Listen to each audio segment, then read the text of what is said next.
The Ukrainian Secret Service reporting that Russia has distributed gas masks to troops with the idea that they may blow up industrial tanks containing chemicals.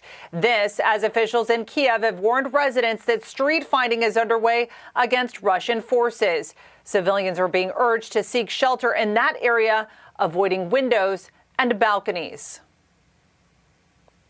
Let's go live to Ukraine, where our Sarah Williamson is on the ground with the very latest. Sarah. Yes, good afternoon, Kilmany. After last night, with the Ukrainian military claiming victory over the Russians as they tried to infiltrate Kyiv, the main city here in Ukraine, it doesn't mean it is over. We made our way through Kyiv this afternoon, and although it was a quiet day there and everything was rather calm with a very heavy military presence on the Ukrainian side there, as the night has fallen, it has heated up again. There has been reports of firefights heading on the outskirts of the city as they do try and make their way into the city again. But this is rather early on in the night for this stuff to happen, as we normally hear it as it gets into the early hours of the morning. We now have reports that coming from an advisor from the Ukrainian Interior Ministry that Russian troops are actually approaching Ukraine's nuclear power plant in the southeast of Ukraine and have their rockets pointing towards the site, which is a huge concern that this is happening at this hour. Germany at the moment as well, as far as military assistance, which is what the Ukrainian military really needs at this moment. Germany have approved rocket launches and will be delivering them to Ukraine immediately.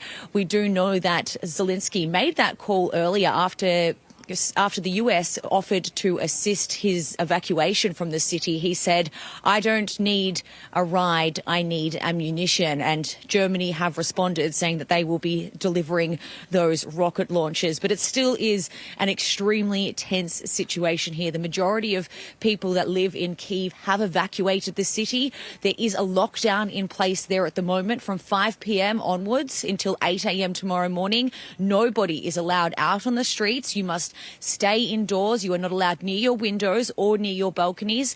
The majority of people I know that are still living in their cities are staying inside the bomb shelters that are either underground in their apartment buildings or in the nearest one that they can find. So this is the situation that is happening inside Kyiv, the major capital that the Russians are so desperately trying to get into. Sarah, we really appreciate your reporting on the ground. Please stay safe. All right, California Congressman Darrell Issa joins us now to discuss the escalating conflict in Ukraine. Congressman, great to have you with us. What is your assessment of the sanctions that the Biden administration has levied so far? Too little, too late, and not intended to stop this terrible dictator.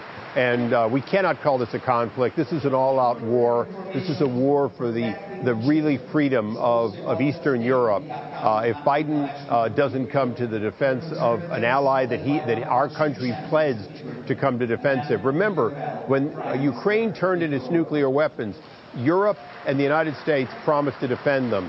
You know, his predecessors made one key mistake. They should have kept their nuclear weapons, pointed them to Moscow, and they would be a free and independent country today. When they failed to do so, NATO took on a responsibility, the U.S. took on a responsibility. And as we speak, the Germans are giving rocket launchers to Ukrainians, and Biden has left the capital. How would you rate the strength of the NATO alliance right now?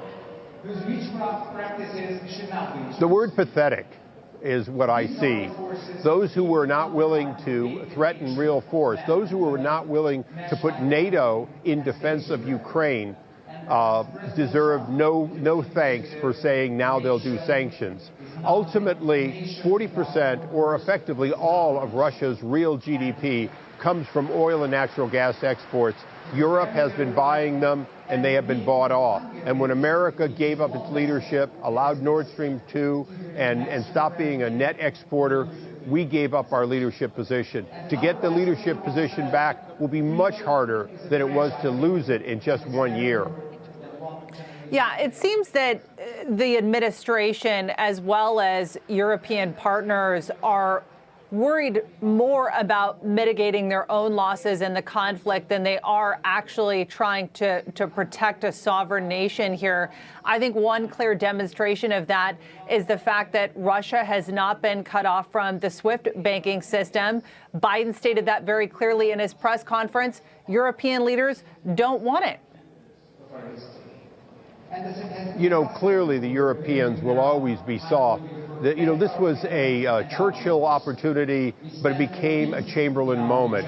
This was a Reagan, called for a Reagan, and we got a Jimmy Carter instead. There are moments in history where we've made these mistakes before, and it has cost American lives, and it has cost tens of millions of lives around the world. What's most important right now, though, is that this is a kinetic war, and we will only be supportive of the Ukrainian people and of freedom if we answer with kinetic response. When diplomacy fails, that's when the military gets called in. And the idea that this president is still talking diplomacy while Putin takes a country by force in violation of all these laws, talking about sanctions, the time for sanctions has passed. This president has failed to be the commander-in-chief. And candidly, this is time for him to step aside and put somebody in charge that actually will defend freedom around the world. And it clearly is not President Biden or Vice President Harris. You know, the thing that I want to make clear is this administration said that sanctions were somehow going to prevent this potentially. Now they're saying they were never going to prevent it. They can't have it both ways. They can't say give up on sanctions because they aren't going to work. Of course they're not going to work. They didn't work after he took Crimea. They were never going to work here. What would have worked here was NATO forces backfilling the Ukrainians in Kiev. It's too late for that. What we can do now is what the Germans are doing. Provide weapons and capability to these brave Ukrainians. We have a president of Ukraine who, given an opportunity to go to freedom, has asked for nothing more than the bullets to fight against these terrible invaders. We can do nothing less than that. What about providing Ukraine with the no-fly zone and the air defense that they're asking for? Should the U.S. be doing that? The U.S. should be providing every bit of technical capability it can. We should have our aircraft in the air, spotting and sighting those things, giving them as much advance warning as possible. You know, from within the borders of the countries surrounding, around that are our allies, Romania, Poland, and so on, we can still do a great deal. But it will take aircraft flying in and bringing in massive amounts of weaponry to stop this. And let's remember, Putin is doing something he said he wasn't going to do.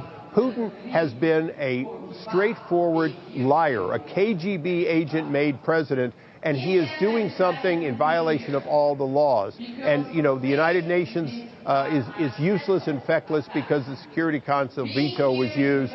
We need to do with NATO or individually what we need to do.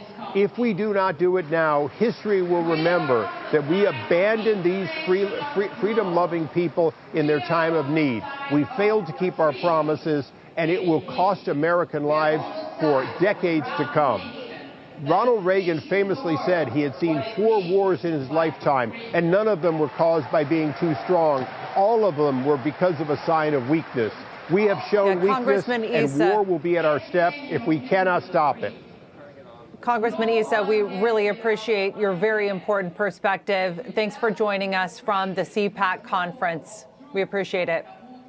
God bless the Ukrainian people. Thank you.